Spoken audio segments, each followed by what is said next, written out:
Hello viewers, আশা করি সবাই ভালো আছেন। আজ আমি চিংড়ি মাছের মালাইকারি রেসিপিটি নিয়ে আপনাদের সাথে হাজির হয়েছি। তো এটাও আপনাদের সাথে একটু শেয়ার করি।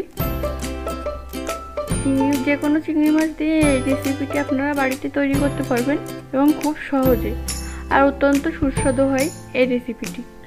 তো আমার এই রেসিপিটি আপনাদের কেমন লাগলো অবশ্যই জানাবেন, আর আমার চ্যানেলটি অবশ্যই সাবস্ক্রাইব করবেন। সাবস্ক্রাইব করতে অবশ্যই ভুলবেন না, আর লাইক দিবেন আমার রেসিপিটিতে। তো চলুন শুরু করা যাক। এখানে চিংড়ি মাছের মালাইকারির জন্য প্রয়োজনীয় মশলা নিয়ে নিয়েছি, আর ছোট এক মগ কোকোনাট মিল্ক নিয়েছি, আর 8টি বাগদা চিংড়ি নিয়েছি।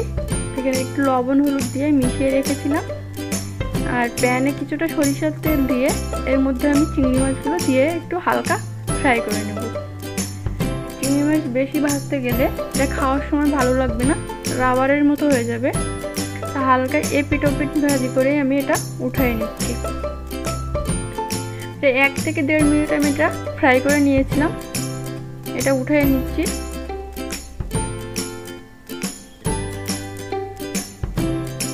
এই তেলের মধ্যে আমি একটা তেজপাতা কুচি করে দিয়ে দিয়েছি, এটা হালকা ফ্রাই করে নিচ্ছি।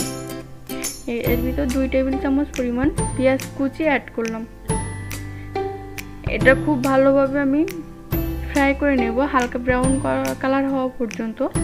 এটা একটু লবণ দিয়ে দিচ্ছি যাতে খুব দ্রুত এটা ফ্রাই হয়ে যায়। তো লবণ দিয়ে দিয়েছি, এটার কালারও চেঞ্জ হয়ে গিয়েছে। এবার এর মধ্যে 2 টেবিল চামচ পরিমাণ পেঁয়াজ বাটা, 1 টেবিল চামচ পরিমাণ রসুন বাটা, আর 1/2 টেবিল চামচ পরিমাণ আদা বাটা দিয়ে দিয়েছি। দিয়ে খুব ভালোভাবে আমি মিশিয়ে নিচ্ছি। কাঁচা গন্ধ থাকলে খাবারটা ভালো লাগে না, সেই জন্য খুব ভালোভাবে এভাবে ফ্রাই করে নিয়েছি। এবার 1/2 টেবিল চামচ পরিমাণ করে ধনিয়া আর জিরার গুঁড়া দিয়েছি, আর 1 টেবিল চামচ পরিমাণ শুকনো মরিচের গুঁড়া দিয়েছি। দিয়ে এবার আমি ফ্রাই করে নিচ্ছি। এতে আমি লবণ দিব না, কারণ আমার মাছে একটু বেশি লবণ দিয়ে ফেলছিলাম, সেজন্য এই রান্নাতে আর কোনো লবণ ইউজ করব না। আর এখানে একটু কোকোনাট মিল্ক দিয়েছি, এখানে আমি কোনো পানি ব্যবহার করছি না। এবার মশলাটা খুব ভালোভাবে কষানোর পরে চিংড়ি মাছটা দিয়ে দেব। যে মাছগুলো আমি দিয়ে দিচ্ছি, দিয়ে এই মশলার সাথে চিংড়ি মাছটা মিশিয়ে 1 মিনিট মতো আমি মিশিয়ে নিচ্ছি। এবার আমি কোকোনাট মিল্কটা দিয়ে দেব, সবটাই দেব না, কিছুটা রেখে দেব। রান্না শেষ পর্যায়ে কিছুটা অ্যাড করবো, আর এখন বেশিরভাগ ভাগটাই দিয়ে দিলাম। এভাবে দিয়ে একটু মিশিয়ে আমি এভাবে ঢাকা দিয়ে রেখে দেব।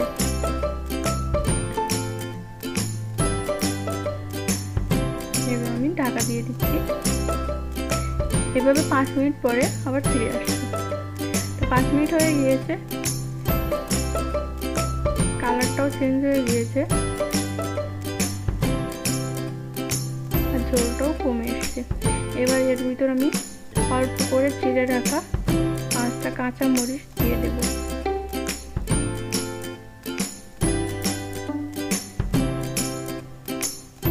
এবার যে কোকোনাট মিল্কটা রেখে দিয়েছিলাম সেটাও এই পর্যায়ে আমি দিয়ে দিচ্ছি। দিয়ে আরও একটু ভালোভাবে মিশিয়ে নিয়ে এভাবে আমি 2 মিনিট আবার ঢাকা দিয়ে রেখে দেব।